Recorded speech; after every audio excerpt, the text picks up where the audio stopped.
Así que nuestro invitado de hoy es George Gammon. Él toma lo ultracomplejo y lo convierte en imágenes, porque vas a ver lo que el 99,99% de la población mundial nunca verá. ¿Qué estás viendo en el futuro, George? Si eres capaz de empezar a entender el panorama macroeconómico, y no tiene por qué ser complejo. La razón por la que piensas que es complejo es porque todos estos economistas y académicos utilizan toda esa jerga y términos técnicos. Pero si lo desglosas en un inglés sencillo, en realidad es muy fácil que la gente lo entienda.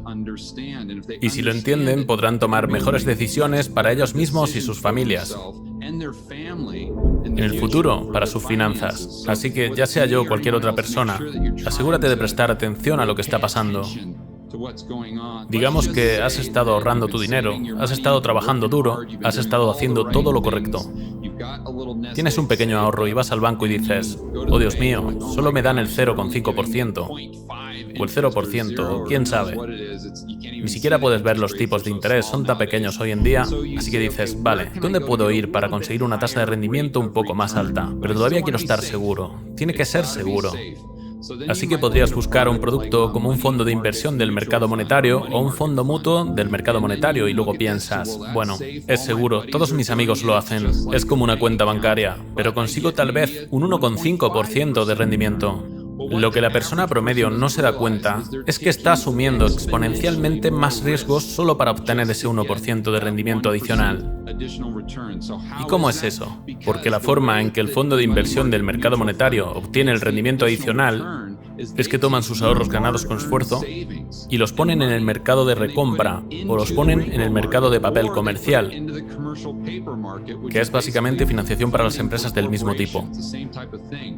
Así que la pregunta es, esa persona que solo está viendo el fútbol el lunes y disfrutando de la vida, ya sabes, con la valla blanca, los dos niños, un golden retriever, no se preocupan por lo que está, lo que pasa con las cañerías, no se preocupan por los intercambios de dólares, pero ¿realmente quiere esa persona prestar sus ahorros duramente ganados al Deutsche Bank, al HSBC? Ya sabes, alguno de esos bancos que podrían estar desmoronándose mientras hablamos, o para poner las cosas en otros términos, como términos corporativos más centrados en América.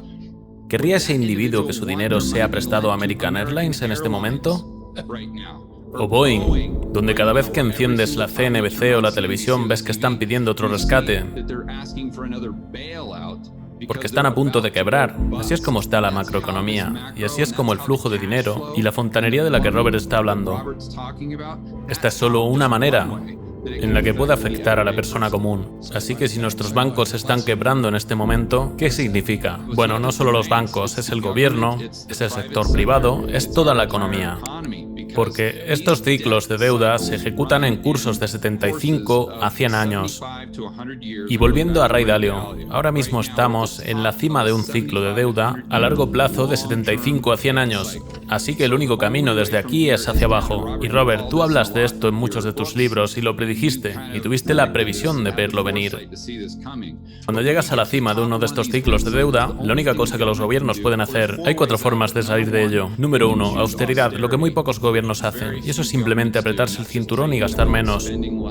Todo el mundo siente el dolor. Piensa en la deflación de la depresión de los años 30.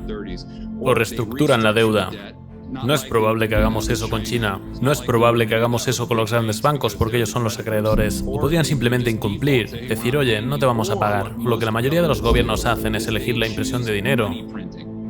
Esto es la creación de la inflación, para rescatar a toda la gente que tiene la deuda, ya sea que se trate de los gobiernos, ya sea que se trate de los individuos. Así que una vez que la deuda llega a un cierto nivel, no tenemos que hacerlo, pero la mayoría de los gobiernos eligen la inflación. Así que, ¿qué significa eso para la persona promedio? Bueno, si el gobierno va a tratar de crear inflación, es decir, el costo de los bienes y servicios va a subir, lo que quieres hacer es que quieres asegurarte de estar bien preparado para eso.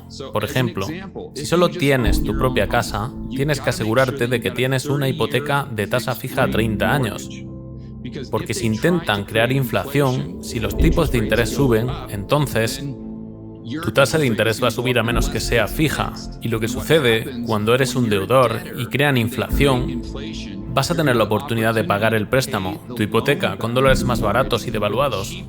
Así que la forma en que pueden pensar en eso es que si piden prestado, digamos, $100.000, la tasa de interés significa que estás pagando al banco con un mayor poder adquisitivo, porque tienes capital más los intereses.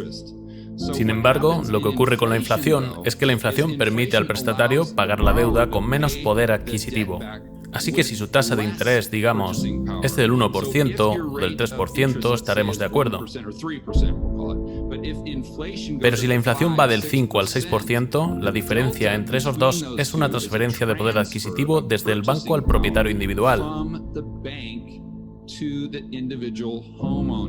Y creo que mucha gente que está escuchando esto probablemente tenga una hipoteca, si no en una propiedad en alquiler en su propia casa. Y creo que es la primera cosa que pueden hacer para ser proactivos. También el oro, la plata, el Bitcoin, se habla de eso todo el tiempo.